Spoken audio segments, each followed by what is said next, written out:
Hello and welcome back to the module on health financing.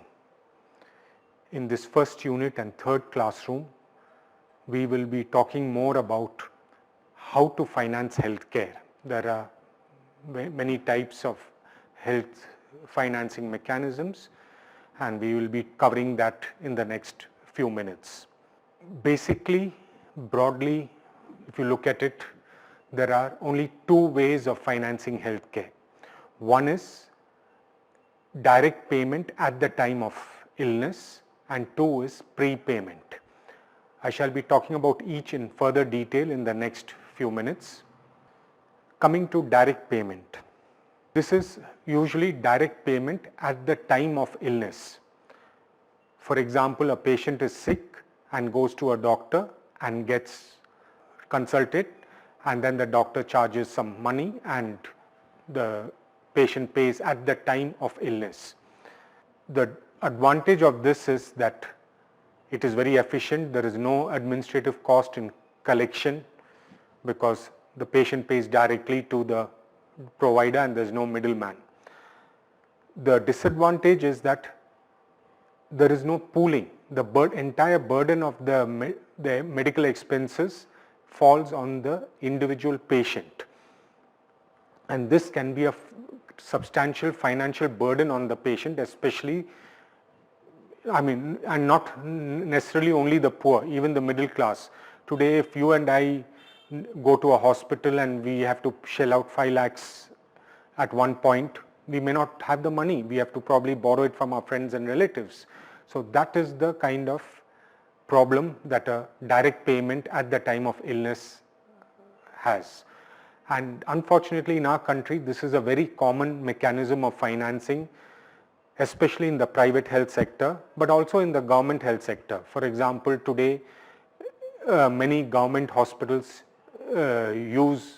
charge user fees. They say, okay, if you need a surgery, you have to pay 1,000 rupees.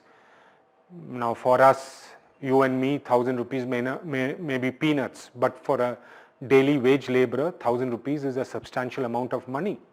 So these are some of the problems with direct payment. So once again I repeat, direct payment is payment of money at the time of illness. While direct payments are usually made at the time of illness, prepayment on the contrary is usually made when the person is healthy for a potentially future medical event. Some of the classic forms of prepayment are either through taxes or insurance premiums or through medical savings account. All of us pay taxes, either direct taxes or indirect taxes. For example, if we pay income tax on our income, that is a form of direct tax.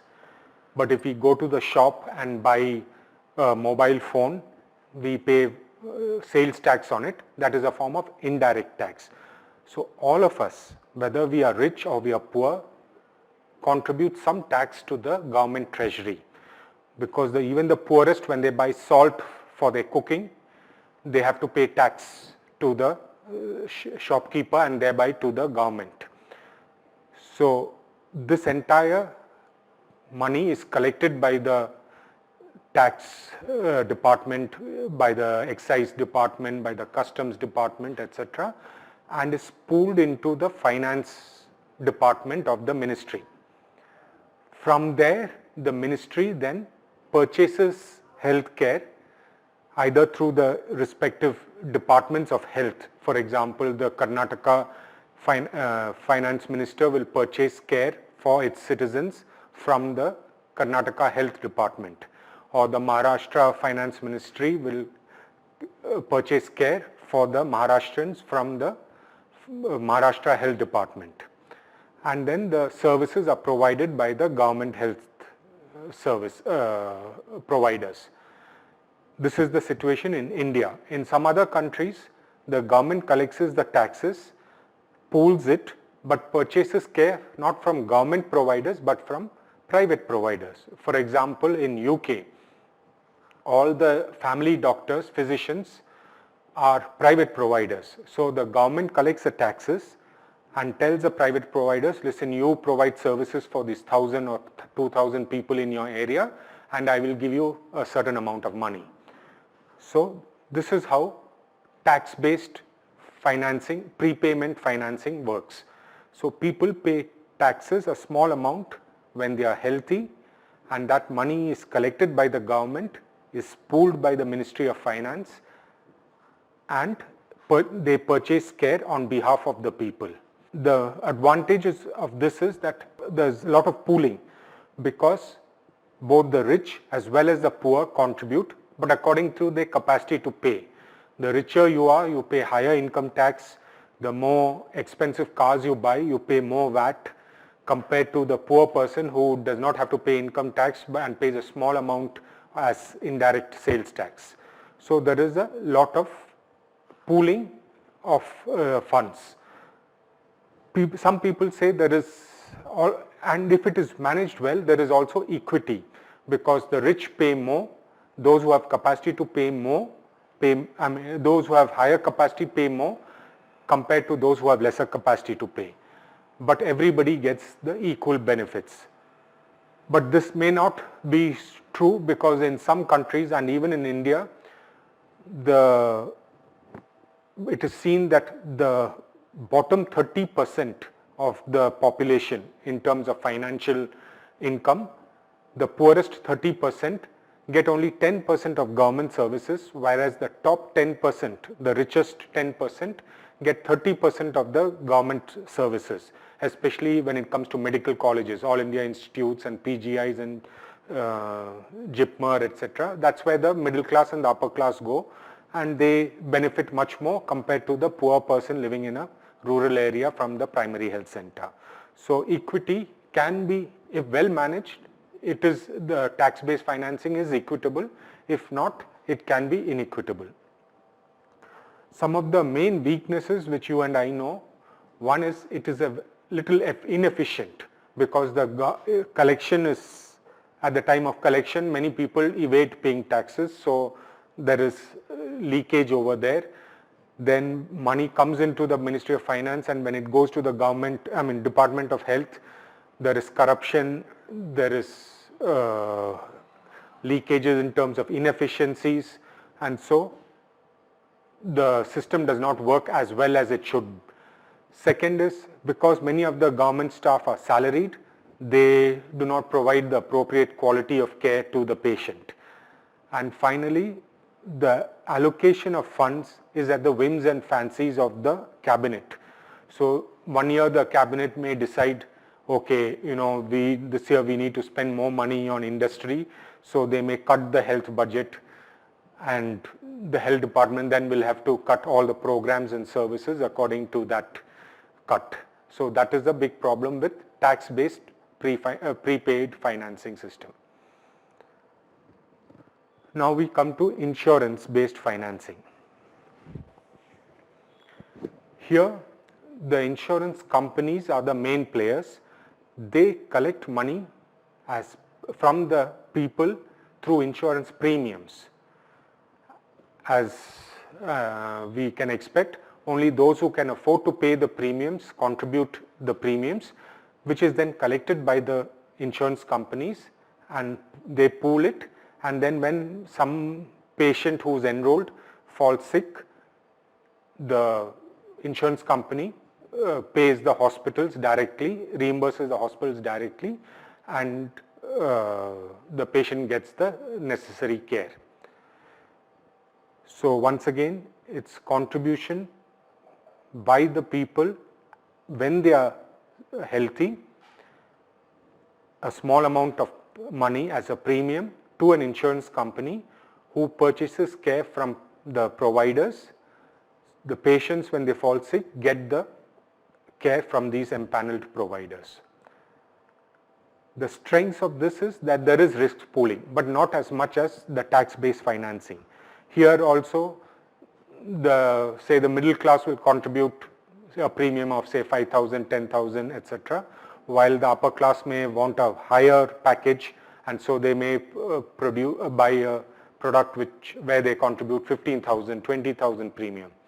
So there is some extent of risk pooling, but definitely not as much as in a tax-based. It is much more efficient in terms because it is run usually by a corporate company. They minimize the leakages and make sure that the money is used efficiently.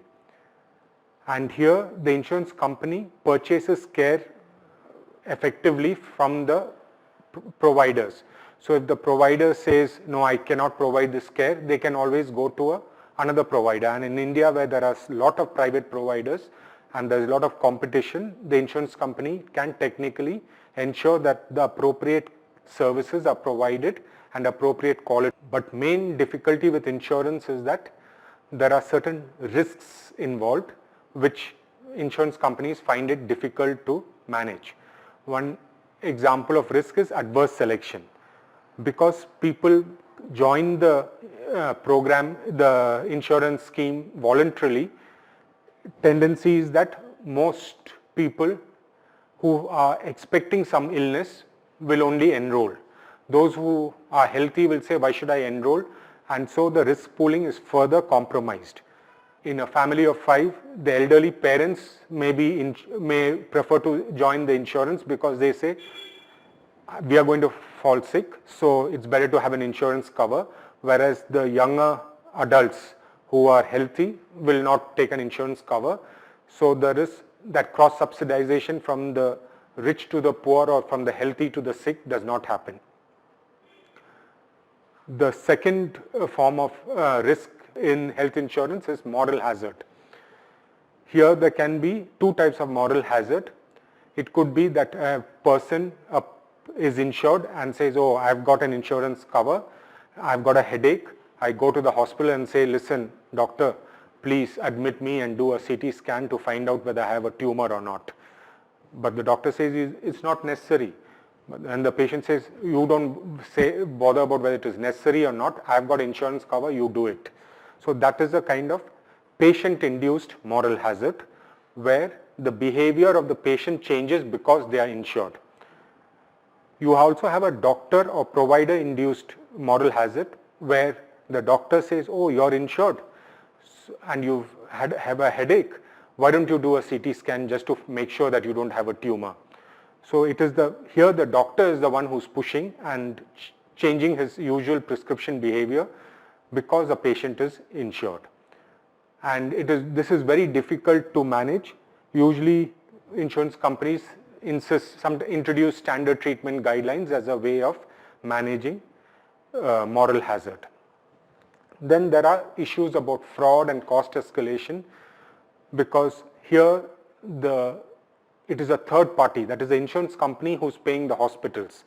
The patient is not bothered about the cost, the hospital is interested in maximizing the cost, so then they indulge in a lot of fraudulent behavior to increase the income from the insurance companies. And this in turn increases the cost of healthcare not only for the insured but also for the uninsured, increases the cost of premium for everybody, and thus there is a cost inflation happening because of insurance. We now come to a third form of prepayment, which is medical savings account. This is not very common in India, but in two other countries, especially Singapore and Canada, it is a common form of mechanism of financing healthcare. What is it? Any person who's got a formal employment, a part of their salary is put into medical savings account. So it is like a compulsory savings, something like a provident fund, but only difference is that here the savings can be used only for medical purposes, no other purposes. So if there's a marriage in the family or there is children's education, this money cannot be touched.